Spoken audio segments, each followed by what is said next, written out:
Hello, ladies and gentlemen. Eddie Marcus here again.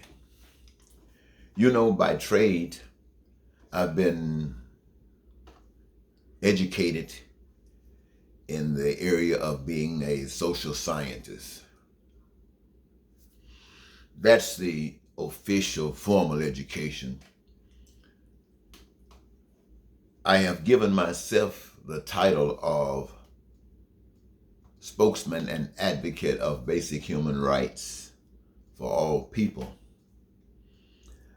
I'm not supported by any funds, outside funds from the government or from any donations or any funds that I need. If I don't have them myself, well, I don't use it. I'm not committed to anyone but my understanding and that of a commitment to share with you for a purpose that I am convinced is an answer to the prayers that you make every day. I am alive, ladies and gentlemen, to do something spectacular. I know I am required to do something spectacular. That's why I am alive.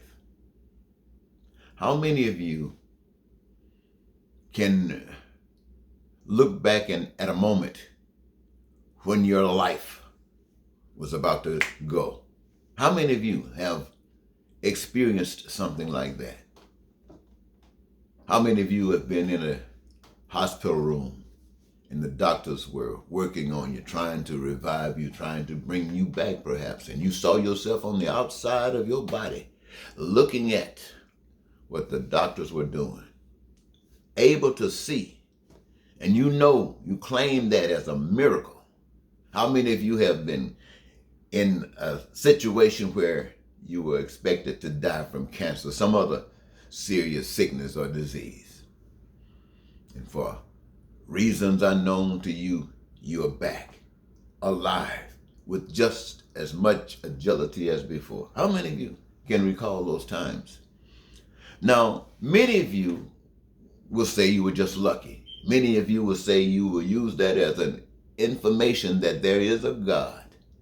And many of you will start going to church and you'll start testifying about what happened to you. You will share that which you accepted as evidence. And for a while, people might be amazed, but after a while, it's just another saying. Nobody's really paying attention. Because what is actually happening, the people who hear this are beginning to question, okay, but what is that for me? What is that for me? Do I have to wait and find myself in a moment where I'm dealing with death before I can get a true expression of God? And why should I just be listening to you?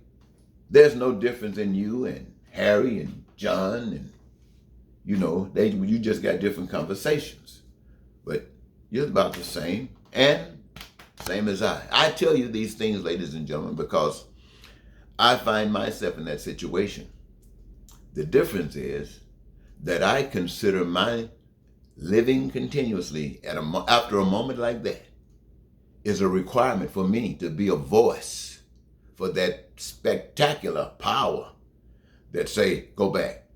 I got to give voice to that. I got to give voice to that. And here I am for 40 years giving voice to that.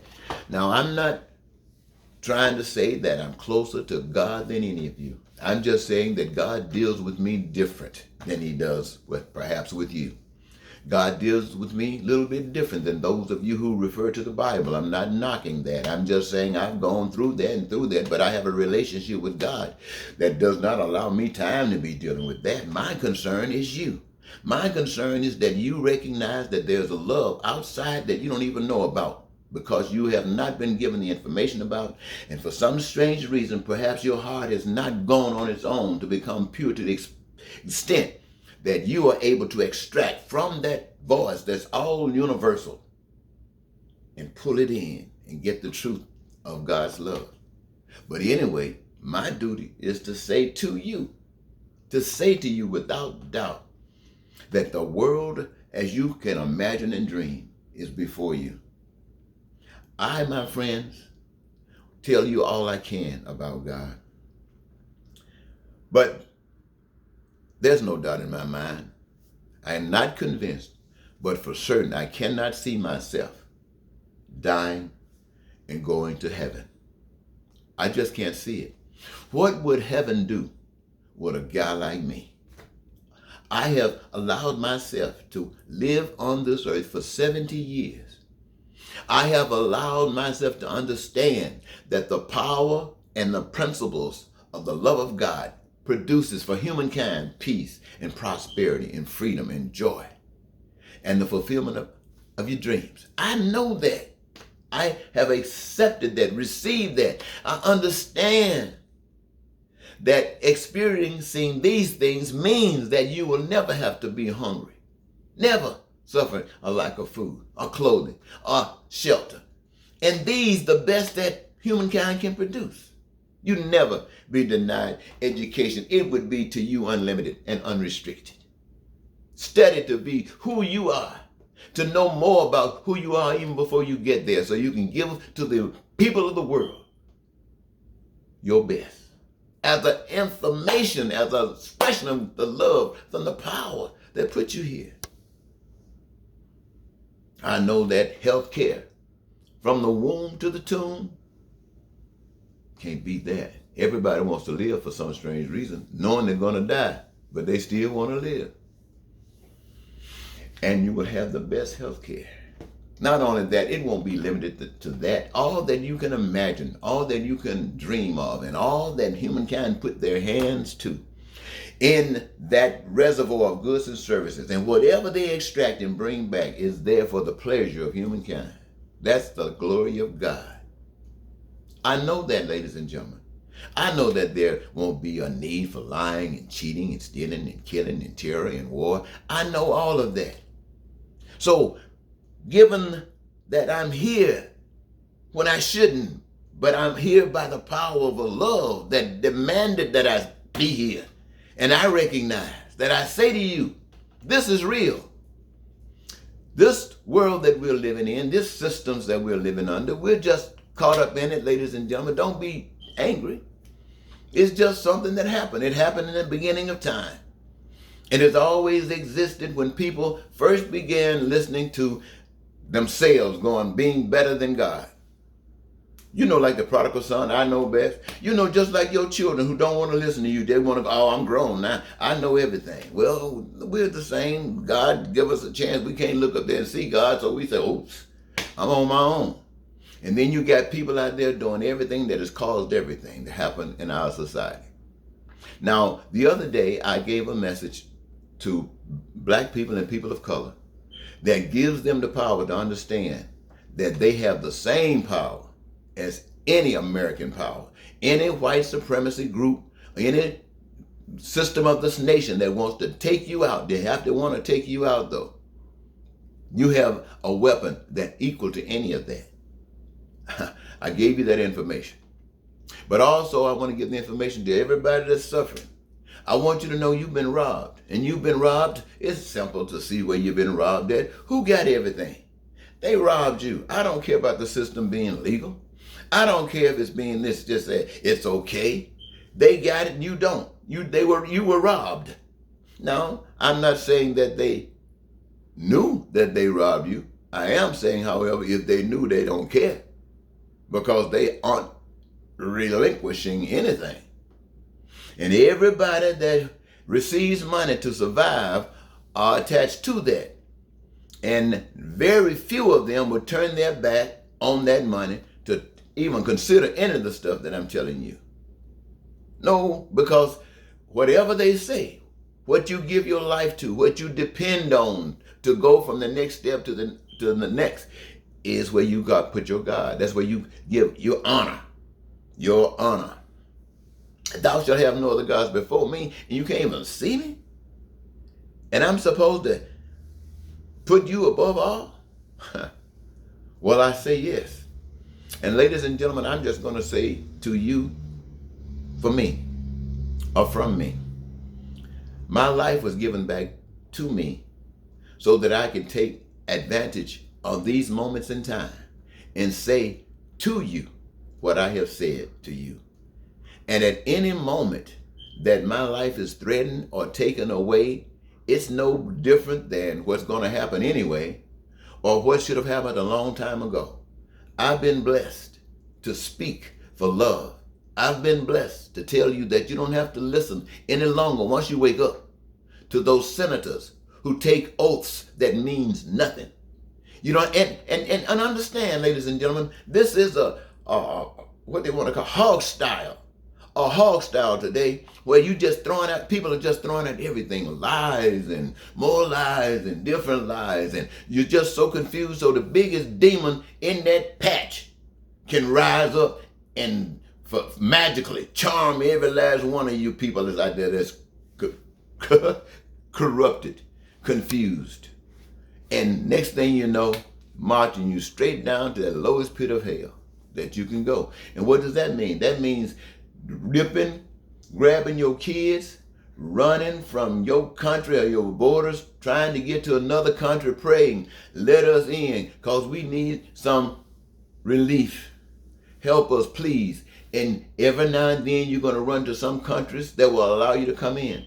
Other times you're going to run to some countries where they're going to be building borders and put barbed wire fences up. Some of them might even be a moats around their borders with alligators and rattlesnakes in it, just hoping that you try to get in. Let you act like you come across a little bridge, and when you get on the middle of it, open it up, let you drop in. People are like that. And so, ladies and gentlemen, I'm just telling you, God isn't.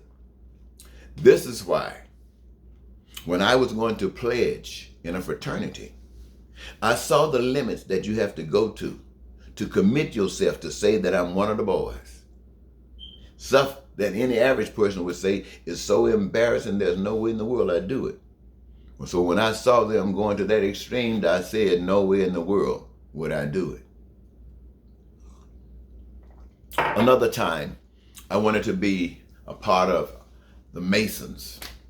Masonic, the man who my great-grandfather was associated with the organization. And I loved it. I really didn't know anything about it. I was just impressed when I saw the shields and when I saw the spear and the apron and the things that, it was just something magical about it. And so I grew up thinking, well, one day, but to me, it was a highest order. To me, it was an order of men that was dedicated and committed to God beyond any church people. That's what it meant to me at that time. Because that's what I thought of my great-grandfather that raised me. And so, as I was growing up, being allowed to still live, and making that decision, getting out of college and stuff, or while in college, making that decision, well, I'm going to, after a while, I'm going to clean myself up. I'm going to stop doing what I have been believing was the kind of stuff that people who are passionate with God would do. I haven't stopped it yet, but when I do, and that's going to be after a while, I'm going to join the organization. And so I had a real close buddy. We were just like this here. And we talked it over. We were going to do the same thing. And then one day, he came to me and told me that he was being initiated into the order. And I was shocked. I'm thinking, I was shocked in a couple of ways. I thought we were going to do it together. And how could you do that? You're not fit to be a Mason. That's why I'm not even trying. I'm not fit to be a Mason. And then that was clear to me. There was no way I wanted to be a Mason. Not any longer. Not after I saw that. Because I know if you could take trash, you're just like everything else. And I was trash. And so was my friend. So, when he comes down to heaven, this guy right here, who have messed over so many people in my lifetime. We all do it. It wasn't my intent. It was just my way. My way. And when I recognized that I had a responsibility, And like I said, I've been out here for 40 years. But look around us. Look what's happening in America, in my country, in my nation, in my state, Minnesota, Mississippi, in my city, St. Paul, Woodbury, Minneapolis, Chicago. What's happening? California, New York. What's happening? Everything. And I'm supposed to represent the power of God. Nobody wants to listen. And I am still alive because I am not fighting, standing up with truth for those that's homeless, for those that hungry, for those that just out here seem to be lost because we living in a system that does not know the truth. And I have been given here to speak the truth. We got to do more than speak it. You got to walk it. And by the fact that I'm still alive, 70 some years, man, I ain't been walking. I've been talking. And this here exists because of my not walking. And I die. You think God wants me in heaven? I don't think so. And I don't expect that to happen. But all I can do is this, is tell the poor, you will suffer it. Because, first of all, you don't know any better. You don't know there's a God. I know. Sure, you see everything, but you don't know there's a God. And if there is one in your minds and your spirit, how do you connect? Look what he's done for you. That's what you're saying. You're not blaming what's really happening because, in the most part, you don't even know that. But I want everybody to know, everybody that's listening to my voice, I want you to know that what I just articulated about God and God's way for you and the role that you play in that manifestation is guaranteed. It is the only way that you can deal with the chaos that's happening around the world today. Even in America, you got Republicans saying one thing and Democrats trying to do something that they say is better. You say is worse. You're just confused. And for those of you who are looking for the truth, for those of you who want to know what is the best move to support, I say to you, which one of them represent what I just got through sharing? If they don't represent that, then neither one of them deserve your support. And I just request that you give it to God, not in words only, but in deeds. Standing up, saying it's not going to continue. Not going to continue. Don't do like you did George Floyd. No more killing, and then just killing the same day. No more of that stuff. No more of that stuff. You don't have the gun trigger, but when you're standing up with your voice, and when people saying you can't vote, you don't need to be able to vote. You just stand up for what's right, and God will lead you. Let me tell you one more time. You stand up for what's right, and God will lead you. Now, thank you for giving me 18 minutes. All right, talk to you later. Goodbye.